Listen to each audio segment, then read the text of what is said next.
ఈ కోర్టుల విషయంలో కానీ దర్యాప్తు విషయంలో ఎట్లా ఒక ఎవిడెన్స్ ప్రకారం ఆయా సంస్థలు ఏదైతే ల్యాబ్స్ ఉన్నాయో కన్సర్న్తోనే చేస్తున్నాము, యాక్సెప్టెన్స్తోనే చేస్తున్నాము, వాళ్ళ సైన్తోనే చేస్తున్నాము.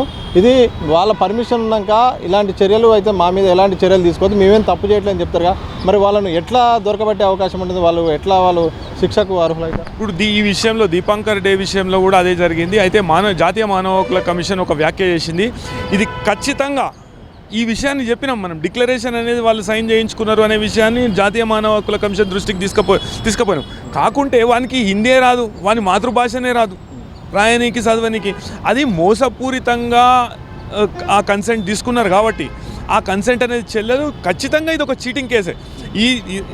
ఇప్పుడు మన మెడికల్ టర్మినాలజీలో కన్సెంట్ అనేది అంటే వాళ్ళు ఇది కన్సెంట్ ఉన్నది అని అనొచ్చు, కాకుంటే ఇది ఖచ్చితంగా లీగల్ టర్మినాలజీలో చీటింగే అని అంటారు.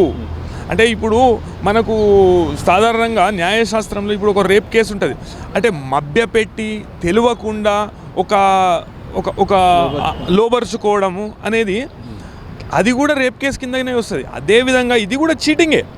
అయితే అంటే వానికి తెలియదు, దీని మీద పెద్ద ఇంపాక్ట్ ఉండదు అనే విషయాన్ని వానికి చెప్పుకుంటూ ఇంగ్లీష్లో 24 సిగ్నేచర్లు వానితో తీసుకున్నంత మాత్రాన అది కన్సెంట్ కాదు, పూర్తి శాతం ఇది మానవ హక్కుల ఉల్లంఘననే అని జాతీయ మానవ హక్కుల కమిషన్ కూడా వ్యాఖ్యానించడం జరిగింది. అయితే దీనిలో వందల సంఖ్యలో బాధితులు వస్తున్నారు. వాళ్ళు చెప్పేది ఏంటంటే సికింద్రాబాద్ కేంద్రంగా వాళ్ళను అంటే దీనికి సంబంధించిన సైడ్ ఎఫెక్ట్స్ అనేటివి వాళ్ళు కొన్ని రోజులైనాక తెలుస్తున్నాయి. తెలిసినాక వాళ్ళకు బాధ అవుతుంది. అంటే ట్రీట్మెంట్ కూడా చేపిస్తలేరు వీళ్ళు. అంటే ఆ పీరియడ్ ఇడిచిపెట్టేస్తారు అట్లనే. అదే ట్రీట్మెంట్ చేపించేంత అంటే వీళ్ళకు ఒక హాస్పిటల్ ఉండాలి. దీనిలో ఏంటంటే వీళ్ళకు ఒక హాస్పిటల్ ఉండాలి, ఆ హాస్పిటల్ రిజిస్టర్ చేయబడి ఉండాలి. ఈ క్లినికల్ ట్రయల్స్ మేము చేస్తున్నాము, దీనికి ఏమన్నా ఇబ్బంది అయితే, సబ్జెక్ట్కి ఏమన్నా ఇబ్బంది అయితే ఈ హాస్పిటల్కు తీసుకుపోతాము. దీనిలో ఇంతమంది సూపర్ స్పెషాలిటీ డాక్టర్స్ అనేటోళ్ళు మా తాన ఉన్నారు అనే విషయాన్ని కూడా ICMRకి చెప్పాలి. అదేవిధంగా కేంద్ర ప్రభుత్వానికి నివేదిక ఇవ్వాలి, మెడికల్ అండ్ హెల్త్ డిపార్ట్మెంట్. కానీ అటువంటి అనుమతులు లేకుండా, అటువంటి నివేదికలు ఏమి ఇవ్వకుండా కొంతమంది అవినీతి అధికారుల సాయంతో మెడికల్ డిపార్ట్మెంట్లో పనిచేస్తున్న, రాష్ట్ర ప్రభుత్వంలో పనిచేస్తున్న, అదేవిధంగా కేంద్ర ప్రభుత్వంలో పనిచేస్తున్న మెడికల్ అధికారుల సహాయంతో ఈ మొత్తం మాఫియా అనేది కొన్ని వందల వేల కోట్ల రూపాయల మాఫియా అనేది దీన్ని నడిపిస్తున్నారని నా దృష్టికి వచ్చింది. దీన్ని ఇంకా ఈ వచ్చిన బాధితులు అందరి తరఫున కూడా నేను నిలబడి పోరాడతాను. అదేవిధంగా ఈ క్లినికల్ ట్రయల్, అనైతికమైన క్లినికల్ ట్రయల్ని ఆపే వరకు నా పోరాటం కొనసాగుతుంది. నేను మీడియా ద్వారా విన్నవించుకుంటున్నాను. ఇలాంటి పిటిషన్లు వేసినప్పుడు కూడా ఒక పెద్ద మాఫియా నుండి కానీ బెదిరింపులు వచ్చే అవకాశం ఉంటుంది, అలాగే రాజీ అంశాలు వచ్చే అవకాశం. మీ అంశానికి ఏమైనా మీ దగ్గరికి ఏమైనా వచ్చి కాంటాక్ట్ అయ్యి వెనక్కి తీసుకోవాలి, ఈ అంశంపై మాట్లాడుతామన్న బెదిరింపులు కానీ రాజీ ఉద్దేశంగానే ఏమైనా వచ్చిందా? ఇప్పటివరకు అయితే రాలేదు. అయితే రాజీ పడదామని ఆ ల్యాబ్ వాళ్ళు గతంలో దీపాంకర్ విషయంలో వచ్చినప్పుడు నేను ఒకటే మాట చెప్పాను, ₹1,00,00,000 మీద ఏమన్నా మాట్లాడతారా, మాట్లాడుండ్రి. వాని జీవితం అనేది నాశనం అయిపోయింది. 2 సార్లు హార్ట్ అటాక్ అనేది వచ్చింది. మీరు ట్రీట్మెంట్ చేపిస్తాను, ట్రీట్మెంట్ కూడా సకాలంలో అందని కారణంగా వాడు ఇప్పుడు ఏం పని చేయకుండా అయిపోయిండు. కాబట్టి వాని జీవితానికి మీరు కట్టే విలువ 50-60 వేలు కాదు, మీరు అతనికి ₹1,00,00,000 ఇస్తా అంటే అదే నేషనల్ హ్యూమన్ రైట్స్ కమిషన్ దృష్టికి మనం తీసుకుపోదాం. ఆడనే మనం కాంప్రమైజ్ ప్రపోజల్ అనేది మనము చేసి ఆడనే చేసుకుందాం. అంటే ప్రజల దృష్టిలో, పబ్లిక్ దృష్టిలో పడాలి ఈ కాంప్రమైజు. అదేవిధంగా నేను ఈ చర్యలను ఆపను అనే విషయాన్ని నేను స్పష్టంగా చెప్పడం జరిగింది. అయితే కొన్ని కన్సెంట్ ఫామ్స్ అతనికి తెలియకుండా ఇంగ్లీష్లో అతనికి సైన్ చేయించుకొని మేము మొత్తం పూర్తి శాతం ఇతనికి అంటే వైద్య సాయం అందించినామని వాళ్ళు చెప్పుకోవడం జరుగుతుంది. కానీ ఈ విషయాన్ని ఇంతటితో నేను వదిలిపెట్టాను. పూర్తి శాతం బాధితునికి న్యాయం జరిగే వరకు, అదేవిధంగా ఈ వందలాదిగా వస్తున్న బాధితులకు న్యాయం జరిగే వరకు నా పోరాటం కొనసాగుతుంది. ఈ మధ్యకాలంలో దేశంలో కొన్ని రాష్ట్రాల్లో కానీ కోర్టుల విషయంలో చాలా వరకు అయితే మాత్రం బాంబు బెదిరింపులు వస్తున్నాయి, భద్రతా సంబంధించిన చాలా అంశాలు కూడా వస్తున్నాయి. ఈ పేలుల అంశం కూడా కోర్టులను దృష్టిలో పెట్టుకొని చెప్పడానికి, బెదిరింపులు రావడానికి కూడా ఎట్లా చూస్తారు? దీని వెనక ఏమన్నా రీజన్ ఏమైనా ఉంటుందా?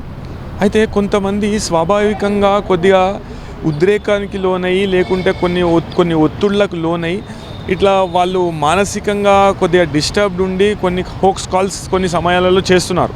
అదేవిధంగా మొన్న నాంపల్లికి వచ్చింది, గతంలో ఒక 2 నెలల కిందట కూడా నాంపల్లి కోర్టుకు ఇట్లా మెయిల్ రావడం జరిగింది.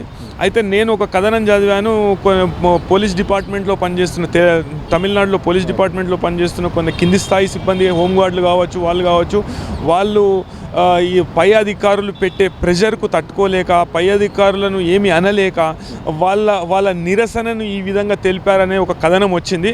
అది ఎంతవరకు నిజమో మనకు తెలియదు.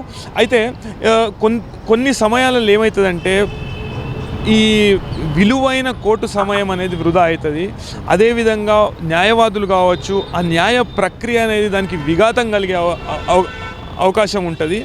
అదేవిధంగా న్యాయమూర్తులు కావచ్చు, న్యాయవాదులు కావచ్చు భయభ్రాంతులకు లోనై, కక్షిదారులు కావచ్చు భయభ్రాంతులకు లోనై ఆ కోర్టు పరిసరాల నుండి వాళ్ళు వెళ్ళిపోయే క్రమంలో ఏదైనా యాక్సిడెంట్ అయ్యే అవకాశం ఉంటుంది. అదేవిధంగా ఒకరి మీద ఒకరు పడి తొక్కిసలాట జరిగే అవకాశం ఉంటుంది. అయితే నేను గతంలో కూడా చెప్పాను, పోలీస్ వాళ్ళకు నాదొక విన్నపము ఏంటంటే, ప్రతి పబ్లిక్ ఆఫీస్లో ఒక సెక్యూరిటీ సిస్టమ్ ఏర్పాటు చేసి, ఆ సెక్యూరిటీ సిస్టమ్ ద్వారా ఇంటర్లింక్ చేసి ఎప్పటికప్పుడు దీనిలో ఇటువంటి హోక్స్ కాల్లలో కానీ, మెయిల్స్లో కానీ నిజం ఉందా లేదా అనేది కంటిన్యూస్ మానిటరింగ్ అనేది ఒకటి ఏర్పాటు చేసుకుంటే చాలా మటుకు ఇవి అవాయిడ్ చేయొచ్చు.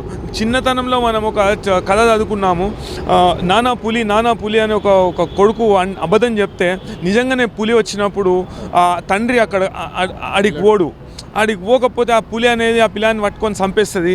అయితే అదేవిధంగా నిజంగా బాంబు పెట్టినప్పుడు, లేకుంటే నిజంగా ఎప్పుడైనా అత్యవసర పరిస్థితి ఏర్పడ్డప్పుడు ఆ స్పందన అనేది సకాలంలో ఉండకపోవచ్చు అని నా అభిప్రాయం. ఇట్లా హోక్స్ కాల్స్ ఇట్లా ఇంకొకటి ఏంటంటే, ఇది నేషనల్ ఇన్ఫర్మాటిక్స్ లిమిటెడ్ అనే సంస్థ, కేంద్ర ప్రభుత్వ రంగ సంస్థ పూర్తి శాతం ఈ ప్రభుత్వానికి సంబంధించిన, గతంలో ఈ ధరణి విషయంలో కూడా అదే కాంట్రవర్సీ అయింది, ఇప్పుడు భూభారతి విషయంలో కూడా అదే కాంట్రవర్సీ జరుగుతుంది.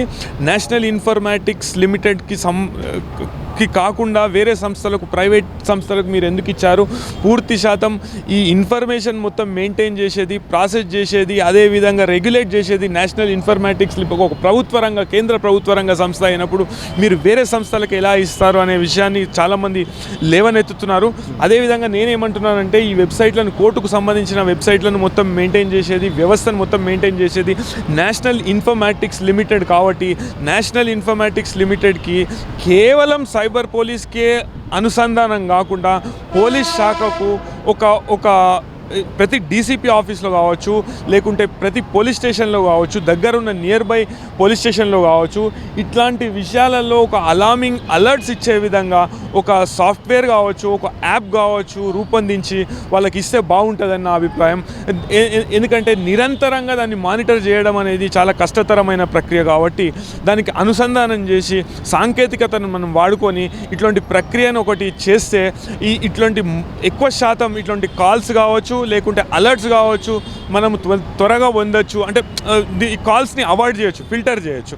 అదేవిధంగా ఈ హోక్స్ కాల్ లేకుంటే ఫాల్స్ ఇన్ఫర్మేషన్ అయినప్పుడు దాన్ని మరీ అంత పెద్ద చర్యలు తీసుకోకుండా, ప్రతిసారి బాంబ్ స్క్వాడ్ పోవుడు, ఇది పోవుడు, అది పోవుడు, ఎక్కడెక్కడి నుండో ఫైర్ ఇంజన్లు రావుడు, ఇది రావుడు, అది చాలా కష్టమైన ప్రక్రియ. సో అట్లాంటి అలర్ట్స్ అనేటివి ఏర్పాటు చేసుకుంటే బాగుంటుంది. అదేవిధంగా ఇట్లాంటి కాల్ చేసిన వ్యక్తులపైన చిన్న కేసులు కాకుండా బిఎన్ఎస్ కావచ్చు, ఐపీసీ కావచ్చు, చిన్న సెక్షన్స్ ఇప్పుడు 506 అట్లాంటి సెక్షన్స్ పెడతారు. అలాంటి సెక్షన్స్ కాకుండా 66FB అనే సెక్షన్ పెడితే మొత్తము వాళ్ళకు క్యాపిటల్ పనిష్మెంటు, లైఫ్ ఇంప్రిజన్మెంట్ అనేది ఉంటుంది కాబట్టి వాళ్ళకు దీని పర్యవసానం ఏందనేది వాళ్ళకి తెలిసి వస్తుంది. ఎవరు కూడా ఇట్లాంటి ఫాల్స్ కాల్స్ లేకుంటే హోక్స్ కాల్స్ చేయకుండా ఉంటారు అని నా అభిప్రాయం.